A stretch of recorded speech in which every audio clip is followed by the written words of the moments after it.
Welcome to Family Business Breakthroughs, where we bring you time-saving, money-making strategies to improve your business even more. With over 3 decades of experience serving multi-generational family businesses, we've got time-tested solutions that get the results you're looking for. Listen in and get ready for your next breakthrough. I'm your host, Jim Berner. We're continuing our discussion about the 3 pillars of the Meridian Method: vision, people, and money. We're talking about people today, and we started with company culture, how to assess it. And today we're going to be getting into leadership. The funnest part here, leading the people, Betsy. That's what we're going to be doing.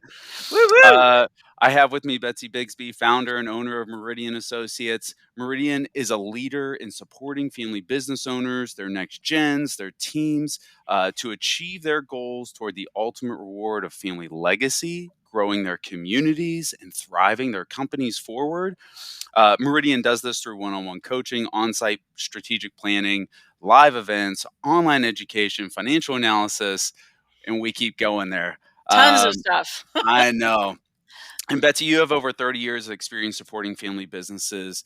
Your insights come from real world practice, not academia, not theory.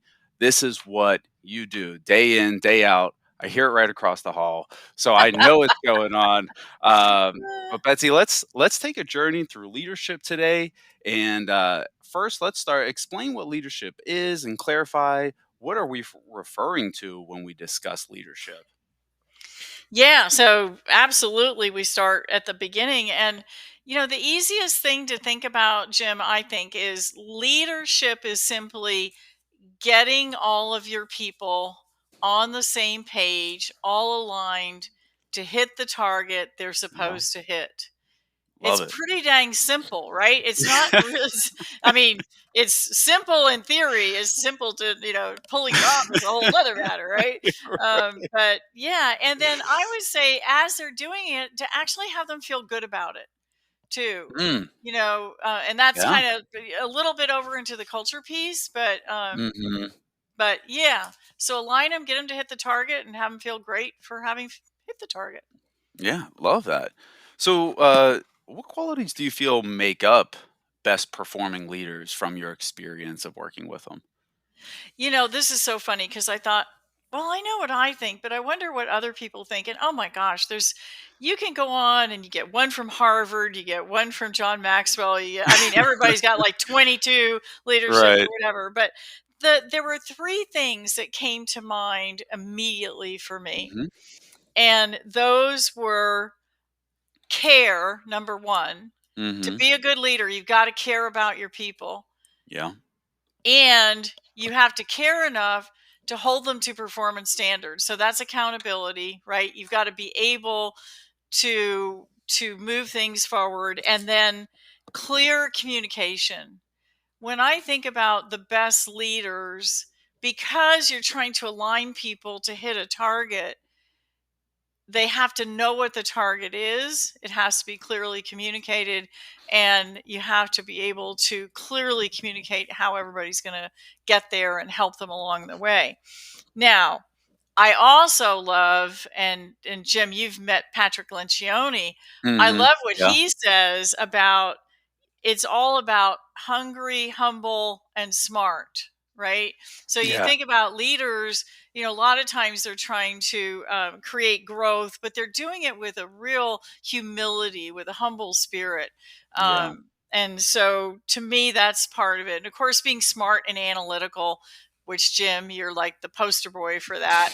Um, that's a clear quality of a leader. So there's a lot of different qualities, but those are the ones I kind of gravitate towards. Yeah, I love how you bring up, Patrick Lencioni. Tom and I, we had an opportunity of seeing him several years back, and it was really, really cool and insightful to hear him talk about humble, hungry, smart. And, Mhm. if you're missing one of these, then this is going to happen. If you're missing this, this is Mm. going to happen. But kind of, based on your coaching, and the qualities that you felt like were, top tier for them to have, what is most frequently missing in the people space currently in that leadership position? Which one of those qualities is kind of like the hardest to come by? You know, I think it's actually going to be one of two things, Jim. Mhm. Um, we get leaders who are so caring and compassionate that they miss the accountability. So they have Mhm. extreme care for their people, but then they're kind of missing the targets. Mhm. Um, and then you have the other kind of leader who's so focused on the target they forget about the care and concern for the people. And they fall into one bucket or the other. It's a very hard thing to be very balanced between those two. Mhm. And then, of course, clear communication. uh there's I don't think there's a soul on earth that would say, my communication is perfect. And so I think that's something that leaders always work on. But I think, thinking about that care and then that accountability, you're gonna lean towards one side or another. So yeah, and I completely agree with that. That's sometimes you really get kind of tied up in the people aspect that you really Mhm. don't hold feet to the fire. So, um, do you feel like that's something that could be taught? Like if somebody's missing that, do you feel like it could be taught? Absolutely. Oh my gosh, yes. And in the family businesses, of course, we work only with family businesses. They tend to lean towards that, Jim, Mm, towards having too much empathy, mm, too much care and concern. Not wanting to let somebody go. All those things everybody goes through. Um, and yes, it can be taught. In our Meridian Method system, as you well know, we have metrics, right? We're very strong believers, not only having culture metrics, but having the job metrics, performance metrics, results driven job descriptions. All those things come yeah, together in a system that help leaders be better leaders. And then, of course, our one-on-one coaching with the communication pieces. um, you always have to work on communication. Of course, we have a communication method, so that all works too. yeah. No, that's good. Because this is a great segue. Just kind of really getting us started out here is, you know, I read tons of articles day in and day out, and I've heard other popular leaders say that we're in a leadership crisis. And do you feel at the moment that business owners face a crisis in finding quality leaders? So yes and no. That sounds like an attorney giving an opinion, Yeah, right? But we're in the gray zone. yeah, exactly. All right. So yes, there are some companies that are really having trouble finding people that match their culture, that have the ethics, have the Mm, drive, the hungry, humble, smart, and fitting them into their organization in a very meaningful way.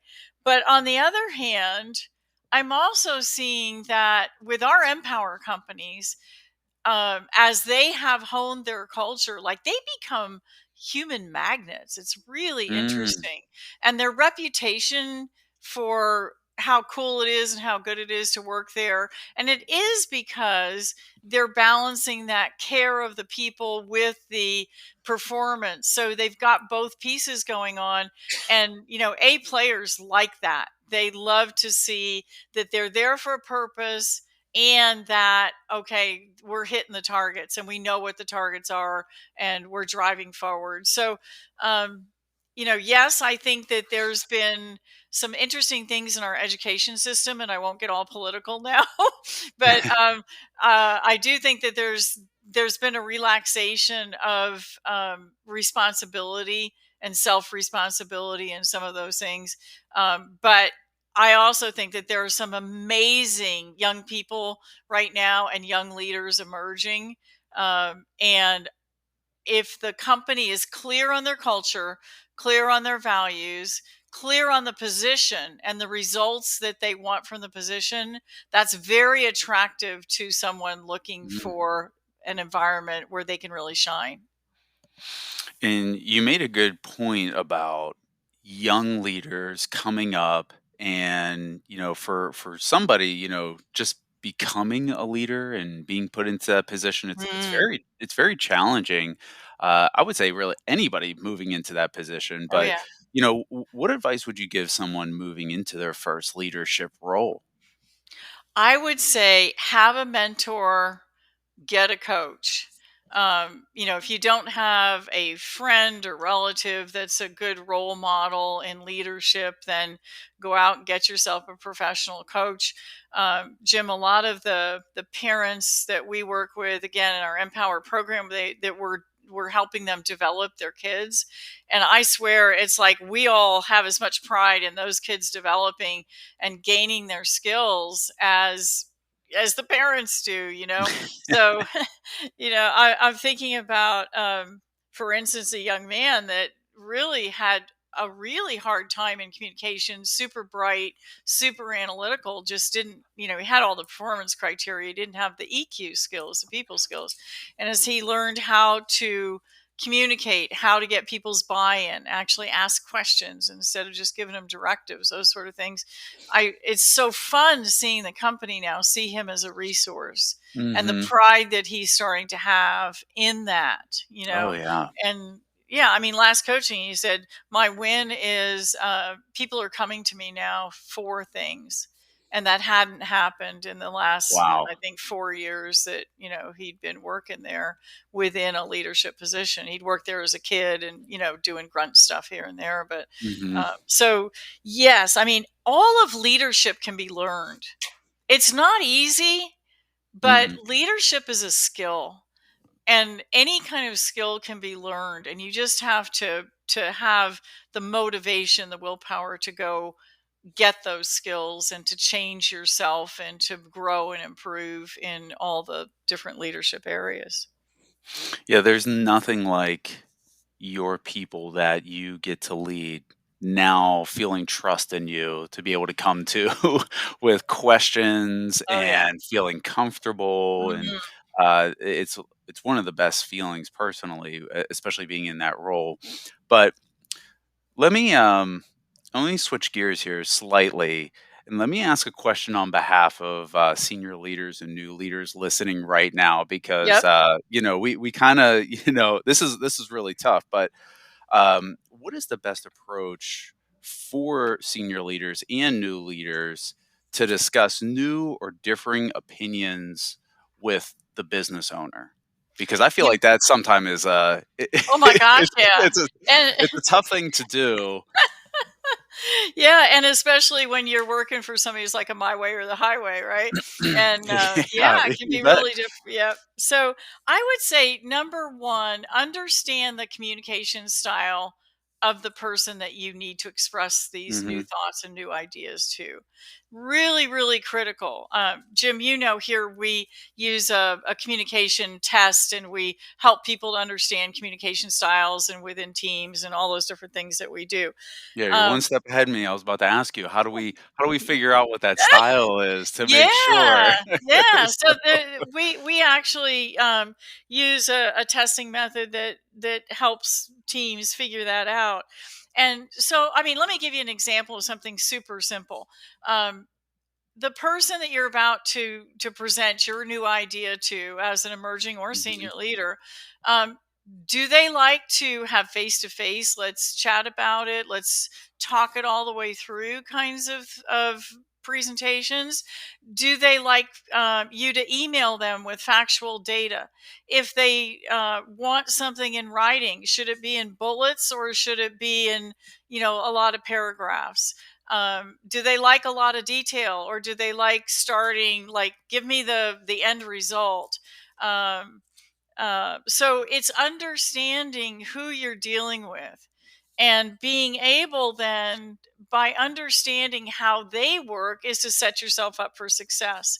And anytime that there's a tough or difficult situation, a new idea that you think they might kick back against, I would suggest, whether it's in writing or you're doing this verbally, is to say, hey, I want to present something to you that probably your initial gut reaction will be to reject, or something of Mm. that nature, to say, hey, this is going to be tough, or hey, this is going to be a new idea.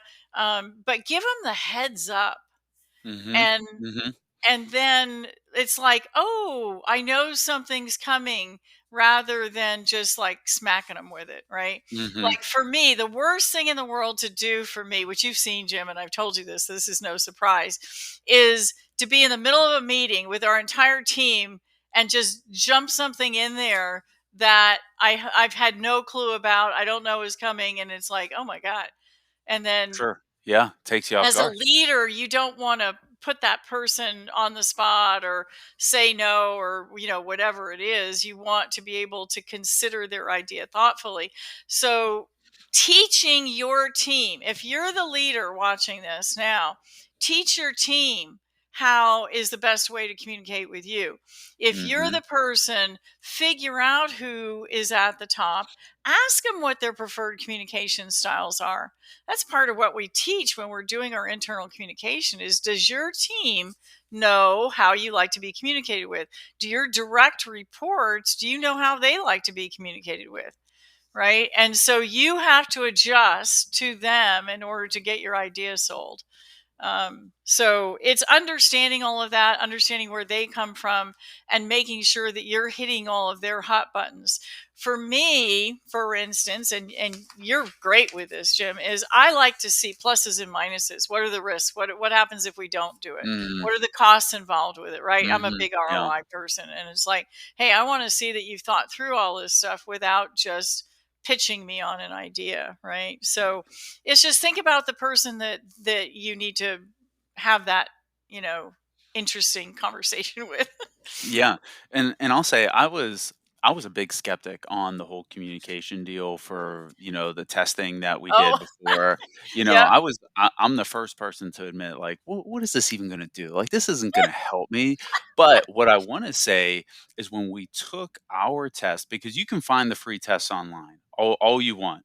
And yeah, okay, they ask you some questions or whatever it is, but ours is specifically through I think it's Wiley, yep, specifically that we do. yep, So, and it has a lot of information on it, but it shows you the communication styles and how to directly communicate. And I with will other say, styles. when I Hmm. gave it a chance and then I started using it specifically with certain people, I felt like my communication was like changed completely. Like I knew how I needed to come into a conversation with you versus coming into a conversation with, let's say, the marketing team because they were Right. kind of on their same. So that was extremely helpful. But Awesome. so you touch base on, kind of, how to have that conversation. Now let's talk about because this happens in leadership, I'd probably say consistently, which is uh, resistance to the actual leadership. And so whether it's a decision you want to make or a vision that you want to have, how do you evaluate if this is kind of, resistance is knee jerk and they're just like, oh gosh, I'm put off because I it didn't see it coming, or if this is kind of like of substance, like, okay, this resistance actually has some value to it versus it just being like, I'm scared. Right. So that's when you ask people to get factual, because a lot of times people will express opinions with no facts. And so getting back to factual data, um, I have an Empower company right now that they've made a whole campaign out of data driven decisions. Like, don't come to me Mm-hmm. with just something harebrained. You've got to give me some facts, have done your homework, look at the pluses and minuses. So, the knee jerk reaction is usually a trigger. Um, and you've got to know, you as a leader need to, first off, you got to have enough self awareness to know when you've been triggered, right? Mm-hmm. So, being able to have that discussion too is to say, whoa, I just saw, a change, and do this privately, of course, seem like, you had a pretty, tough reaction to that. Can we talk about this or whatever? The other thing, and I think we've talked about this in other podcasts that you've done, Jim, is involve people early on, and when Mm, you're creating casting vision, right? We said right. people support the world they help create. And so instead of coming to somebody and saying, oh, I've got it all figured out and here's the next, best thing since sliced bread, a lot of leaders will react better if you say, you know what, I've got some ideas, I don't know if they're any good or not, but I want you to help me formulate them. Mhm. Right. So Yeah. the help me word is really powerful with humans. Help me to understand. help me to put this together, so that they feel like they're a part of that process is a pretty huge part. Now, now I want to jump on a word that you mentioned there, which was self-awareness, and I feel like that's critical. But what role does self-awareness play in leadership, and how does a leader regularly assess their effectiveness as a leader? You know, I loved thinking about this question. You gave me this one ahead of time. And I completely agree that self awareness, self reflection is huge. Um, I was I was listening to newscaster talk about our new president, and he said one of the best qualities he has is self reflection. And they were talking about him going into that private church service and really being reflective before he came into the presidency. To me, self reflection is an absolute must. Um, and gratitude is an absolute must, Mm, right?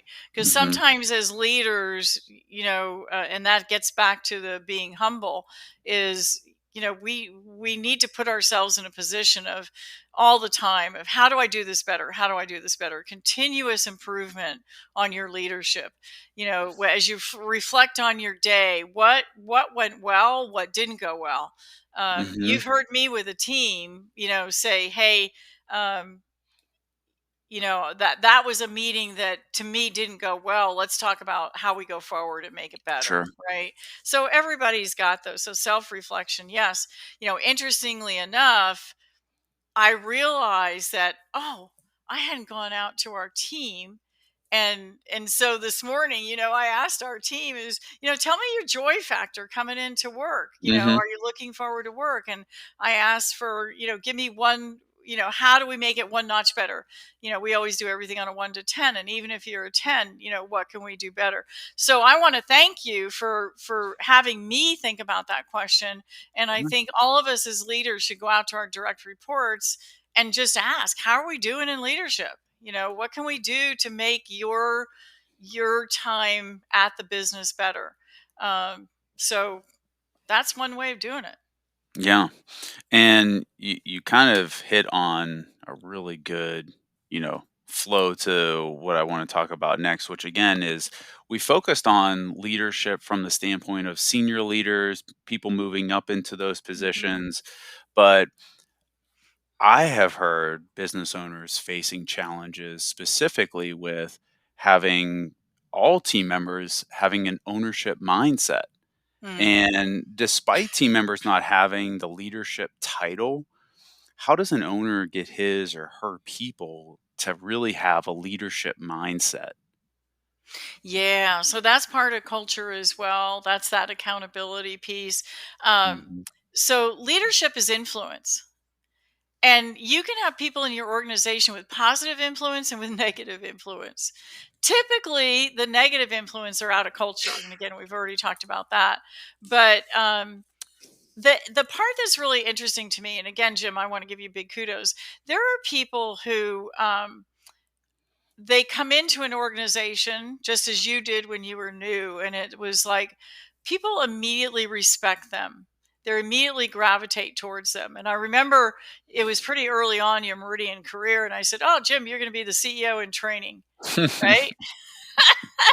And at the time, you're like, "What?" Right? It's like, what But the heck? uh-huh. But those people that and of course you're a positive leader, and it was in a good, obviously in a good way.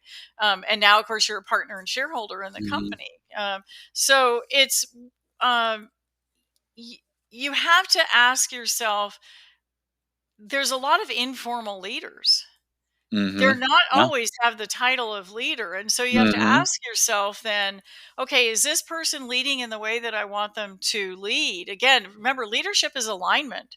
And so if you end up with like a faction over to the side, a silo over to the side, that is taking you away from the mission of having everyone aligned. So it's always good to have everybody think of themselves as leaders. And the best advice that I got from my leadership coach when I first started working on leadership is put a 10 on everyone's head. Do you know what that means? I don't. Put you on the Rather spot. start I think start. you already do it. But what it is always see the person as on a scale of 1 to 10, a 10, Mhm. and start Mm, treating them that way.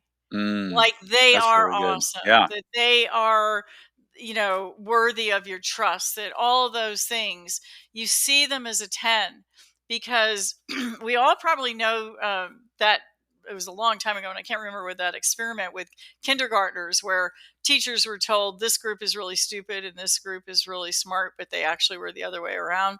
Mm. And they watched them over time to see what happened. Oh, wow. And yep. And it's just the perspective. And so, as a leader, we have to look at everybody around us and say, they're tens. And as a leader, what can I do to help them develop their potential, to see the strengths that they have, to help them be even stronger in the places where they shine? When I see weaknesses, how do I address that in a very compassionate manner? But if it's a critical thing, how do I get that done?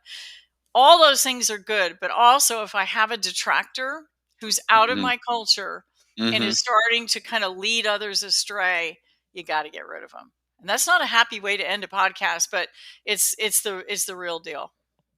Yeah. No, I think that's a good way that we kind of end it right there for sure, because leaders do have to be real. They're the ones who do have to make tough and difficult decisions on a day in and day out basis. So Absolutely. let me just kind of go over here because, you mentioned care for people, clear communication, key aspects for leadership and being able to teach those skills, even if they don't have those. And for new leaders, getting a mentor, a coach, they're critical. I know I have mentors. I trust them Mhm. so much. It's such a critical component just of life, as you go through it. Understanding the style of communication and the way people do things, not only is it our responsibility to tell people, but there are tools such as, the tests that we have that can really help people guide them and their leadership teams on more effective communication. And as leaders, focusing on facts. I always say facts are your friends. I Just love like it. just like numbers are your friends as well. For for some people they are, some people maybe not. That's okay. So those are great. Those are great takeaways. Betsy, again, I want to thank you for your time today, sharing your insight as always. I want to encourage people to go back, pause at certain points, especially when you start talking about influence. I really want people to go back and pause at that influence piece, because as a leader, your influence is such a critical component as well. Mm. Take those notes.